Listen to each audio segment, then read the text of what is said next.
시장의 변화와 또 돈의 흐름을 가장 발빠르게 전해드리는 오프닝벨 2부와 함께하고 계십니다. 바로 이어서 전문가분과 또 화상 연결해서 말씀 들어볼 텐데요. 우리에게 있어서 굉장히 밝게 빛을 비춰주시는 분이죠. 투자 아이디어 제시해주시는 이승화 전문가 화상 연결되어 있습니다. 안녕하세요. 안녕하세요, 앵커님. 네, 전문가님. 반갑습니다. 네, 오늘 증시 장세를 보면은요, 코스닥 같은 경우는 정말 조울증 걸리기 딱 좋은 그런 장세인 것 같습니다. 네, 외국인들이 좀 맞습니다. 들어와주고는 있지만 좀 기관이 많이 매도를 하고 있고요. 코스피 같은 경우도 기관의 매도세에 좀 계속 안 좋은 흐름을 가져가고 있는데요. 어쨌든 간에 뉴욕 증시가 리비안이 상장을 하면서 좀 관련주들은 좋은 흐름을 가져가지 않을까라고 기대를 좀 해봤던 아침이었습니다. 어떻게 보고 계신지 증시 분석과 함께 종목에 대한 그런 관련한 이슈들 짚어주시죠. 네, 시청자 여러분 반갑습니다. 주식시장의 밝은 랜턴이 되고자 하는 전문가 이승화입니다. 오늘 새벽에 끝난 미국 시장은 조정이 있었습니다. 10월 소비자 물가 6.2%가 증가해서 깜짝 놀라는 상황이었고요. 31년 만에 최대폭 상승이라고 합니다. 그래서 이런 수치로 인해 연준의 조기 긴축 우려 재부각 등이 성장주를 중심으로 약세 압력을 가하면서 하락 마감하였습니다. 미국 다우지수는 약간 조정이 있었는데 나스닥 지수는 1.6% 이상 빠지는 상황이었고요. 여태까지 미국 시장과 디커플링한 상황인데 오늘도 그렇게 되었으면 좋겠다는 바람은 있지만 아직 시장은 약세를 보이고 있습니다. 그래도 시장에 대한 이야기를 한다면 우선 큰 이슈가 있었죠. 바로 전기차 트럭 회사인 리비안의 상장 소식이었습니다. 리비안은 기업 공개를 통해 주당 78달러, 1억 3,500만 주를 상장하였습니다. 희망 공모가가 원래 57달러에서 62달러였는데 마지막에 78달러에 공모가가 확정되어서 상장하였습니다. 리비아는 약 12조 원의 자금을 공모를 통해 조달하였고 미국 IPO 규모 중 10위 안에 드는 규모였습니다. 리비아는 2009년 RJ 스카린지가 설립했는데요. 설립 초기에 포드가 5억 달러, 아마존이 7억 달러 투입을 했습니다. 초반부터 든든한 투자자가 있었던 거죠. 최근 이 공장 증설을 위해 포드와 아마존이 추가로 25억 달러 투자를 했다고 합니다. 금액이 조단위라 어마어마합니다. 지난 9월 출시한 전기 픽업 트럭 R1T와 R1S, 이건 SUV인데요. 사전 주문만 48,390대를 받았다고 합니다. 픽업 트럭임에도 주행거리는 500km 가까이 되므로 멀리만 안 간다면 주행하는 데는 무난할 것 같습니다. 여기에는 삼성 SDI 배터리가 장착된다고 합니다. 최저 판매가는 7,900만 원 정도라고 하니 가격이 싸지는 않죠. 아마존과 2024년까지 전기 트럭 10만 대 공급 계약도 했고요. 일반 고객에도 차량 판매를 한다고 합니다. 하지만 일반 고객들은 23년 정도에 받을 수 있다고 하니 주문이 많이 밀려 있다고 봐야겠죠. 자, 리비안이 상장 후의 모습입니다. 역시 상장하고는 상승이 잠깐 있었는데 아니나 다를까 공모가가 높은 가격으로 120달러 근처까지 갔다가 그 이후 차익 실현 물량이 나오면서 하락으로 반전하는 모습입니다. 우리나라 시장에서 카카오페이 공모주 상장할 때와 비슷한 모습인데요. 따상을 타지 않으면 실현 물량이 나왔던 것처럼 리비안도 고점을 유지 못하고 미끄러지는 모습이었습니다. 세 달 전 루시드 그룹의 상장 때를 보더라도 비슷한 상황이 연출되지 않을까 하는 전망도 해봅니다. 항상은 아니지만 공모주가 상장 직후 많이 오르다가 차익 실현 물량이 나오면서 다시 하락으로 어느 정도 조정을 받다가 또 그 물량이 다 소진되면 다시 반등하는 모습을 보인 적이 많습니다. 루시드 그룹도 상장 가격 이후 50% 가까이 떨어졌다가 상장 직후의 가격을 돌파하면서 더 큰 시세를 낸 모습을 본다면 리비안도 하락을 조심하셔야 할 것 같습니다. 리비안의 20% 지분을 갖고 있는 아마존의 흐름을 보면 그동안 잠깐 오르다가 어제는 차익 실현 물량이 같이 나온 모습입니다. 5% 지분을 갖고 있는 포드도 더 상승을 보였었는데 어제는 차익 실현 물량이 같이 나왔던 상황이고요. 반대로 엊그제 많이 빠졌던 테슬라는 다시 반등하는 모습이었는데 하락의 원인은 뉴스에도 나왔었죠. 머스크는 주말인 지난 6일 자신의 트위터를 통해 테슬라 지분 10%를 팔지 의사결정을 해달라는 설문을 진행했는데요. 머스크는 최근 들어 미실현 이익이 조세 회피 수단이 되고 있다는 것과 관련해 많은 논의가 있었고 이에 내 테슬라 주식 10%를 매각하는 방안을 제안한다 하면서 어떤 결론이 나오든 설문 결과를 따를 것이라고 했습니다. 24시간 진행된 설문에는 총 352만 명 정도가 참여했는데 58%가 찬성했다는 뉴스가 나왔습니다. 그 설문에 대해 매도의 여부를 떠나서 주가는 하락으로 반응을 보였죠. 이런 가운데 테슬라의 전 현 이사들의 최근 수억 달러 상당의 테슬라 주식을 매도한 것으로 알려졌습니다. 일론 머스크의 동생 킴벌 머스크가 트윗을 올리기 전날인 5일 주당 74.17달러의 스톡 옵션을 행사한 뒤에 곧장 8만 8,500주를 팔아 약 1,283억 원을 벌었다고 하는데요. 물론 그는 같은 날 자선단체에 2만 5천 주를 기부하기도 했다고 합니다. 어쨌거나 측근들이 주식을 판 모습은 테슬라가 고점을 찍은 것에 대한 의문을 갖게 되는데요. 회사 대표가 지분을 팔까 말까를 설문하는 것은 매도의 정당성을 만들기 위한 것이 아니었나 생각이 듭니다. 아무튼 전기차의 대장주격인 테슬라가 조정을 받고 있는 상황이라 다른 전기차들에까지 영향을 미치지 않을까 우려됩니다. 중국 전기차의 회사인 비아디도 살펴보면은 최근 고점 부분에서 조정을 시작하려고 하는 모습이 살짝 보입니다. 워렌 버핏이 오랫동안 가지고 있으면서 아직 한 주도 팔지 않고 있다고 하니까 단기적으로 보아야 할 회사일 것 같고요. 그래서 우리나라에서도 리비안 관련주도 찾아보았습니다. 여러 회사가 있지만 간단하게 몇 개 회사를 살펴보면은 대원화성은 리비안과 현대차에 친환경 시트 소재를 공급하고 아이오닉의 기대감으로 상승을 했었고요. 에코캠은 자동차 전장 부품을 전문으로 제조하는 업체로 자동차용 전선과 벌브 소켓 등을 결합한 제품인 와이어링 하네스라고 있습니다. 그거를 납품하고 그리고 LED 모듈 등을 주로 제조한다고 합니다. 에코캠은 리비안에 와이어링 하네스를 공급하는 것으로 알려지면서 관련주로 상승을 했었고요. 기타 다른 종목들도 있지만 시간 관계상 생략하고요.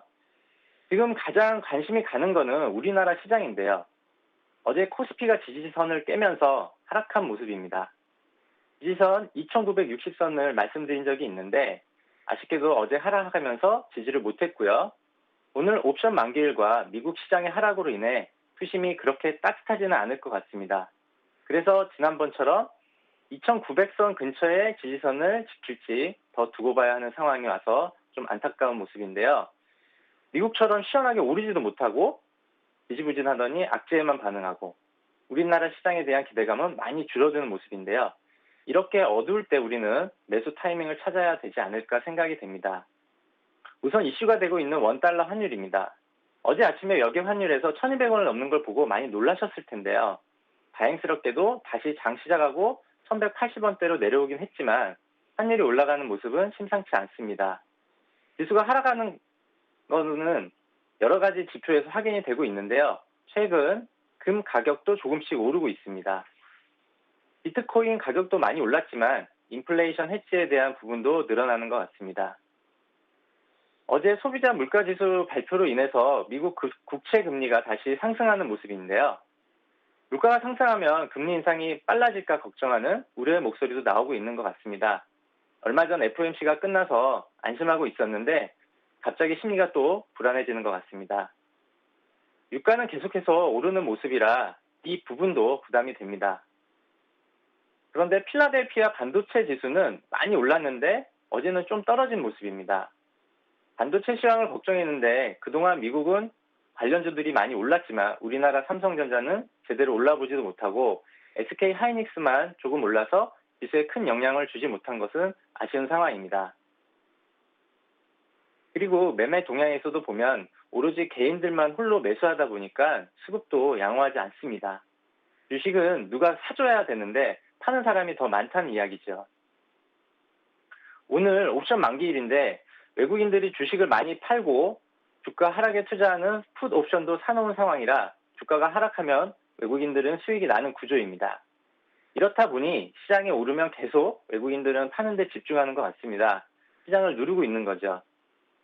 희망적인 생각은 오늘 옵션 만기 청산이 끝나면 내일 정도는 기술적 반등을 하지 않을까 하는 기대감도 있는데요. 미국 시장이 또 도와줘야 더 탄력적인 기술적 반등이 생기지 않을까 합니다. 최근 변동성 지수도 봐야 될 것 같습니다. 변동성 지수는 시카고 옵션 거래소에 상장된 S&P 500 지수 옵션의 향후 30일간의 변동성에 대한 시장의 기대를 나타내는 지수인데요.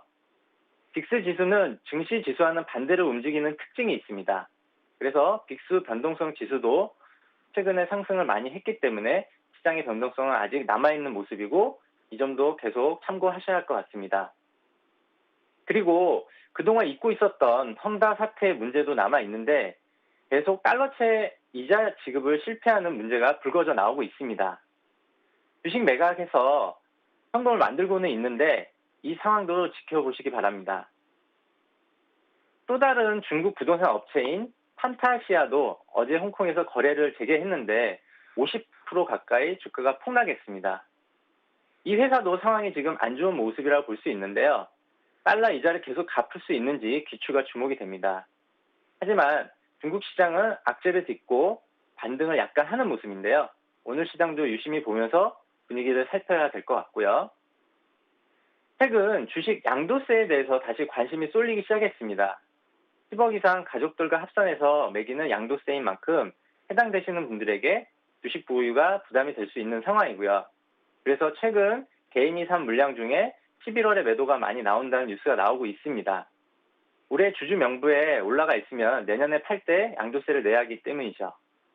따라서 우리나라 약세 요인은 개인들이 국내보다 해외 투자로 눈을 많이 돌리고 있고 주식 양도세가 부담까지 있다 보니까 매수가 적극적이지 못하고 있습니다. 게다가 외국인과 기관의 단기 매매로 인해 변동성은 커지고 대주주 요건에 들어가신 분들은 주가가 오를 때마다 청산을 하시는 상황이라 수급과 투심이 꼬일 수밖에 없는 상황인 것 같습니다. 그래도 관심 종목은 이럴 때 빛이 난다고 생각합니다. 제가 항상 말씀드리는 거는 관심 종목은 떨어질 때 모아가는 전략을 쓰셔야 한다는 거죠. 그래서 2차 전지주를 다시 보려고 삼성 SDI를 관심 종목으로 말씀드리겠습니다. 회사는 다 잘 아시니까 기업 내용은 생략을 하고요. 지금 삼성 SDI는 다른 배터리 회사보다 견조한 흐름을 보이고 있습니다. 그에 반해 LG화학은 이슈가 하나둘씩 있어서 등락이 빠른 편이고요. 오늘은 반등을 시도하네요. 따라서 단기적인 매매를 하시는 분들에게는 LG화학이 적합한 것 같습니다. 그리고 SK이노베이션 흐름도 보실 수 있는데요. 최근에 좀 꺾어진 모습이라 부담이 되고 있어서 아직까지는 저점을 확인해야 될 것 같아서 저점을 확인한 후에 진입을 고민하셔야 될 것 같습니다. 하지만 삼성 SDI는 원형전지를 지금 계속 생산을 하고 있는데 테슬라를 시작으로 리비안과 루시드 모터스 이 회사들이 채택을 하고 있기 때문에 수혜를 입을 가능성이 높고요. 향후 BMW와 현대차에 대해서도 채택 가능성이 있습니다. 최근 실적 발표도 양호하게 나왔고 4분기 실적도 좋아 보입니다. 해외 전력용, UPS 등 고수익 프로젝트 중심의 ESS 부분 흑자 전환도 좋은 소식이고요. 실적은 내년도 좋고 내후년까지 성장하는 모습으로 전망하고 있기 때문에 지금처럼 떨어지면 모아가는 전략으로 가시면 어떨까 합니다. 주가가 많이 안 떨어지고 있는데 지금 보시면은 70만 원 중반에 있습니다. 그래서 이 중반을 내려가서 70만 원 초반으로 가고 70만 원을 살짝 깨더라도 70만 원 전후에서 분할 매수를 하시면서 모아 가시고 손절매 라인은 조금 보폭을 넓게 해서 65만 원 정도로 보시면 될 것 같고요. 만약에 65만 원이 떨어진다 그러면은 손절매를 하시고 다시 시장 상황을 보시면서 대응을 하시는 게 좋을 것 같습니다. 2차 전지주는 길게 보셔야 되니까 긴 호흡으로 3개의 회사를 지켜보시고 그중에 마음에 드시는 회사를 매수하시면 좋을 것 같습니다. 제가 준비한 투자 아이디어는 여기까지입니다. 오늘 하루 성공 투자하시길 바랍니다. 감사합니다.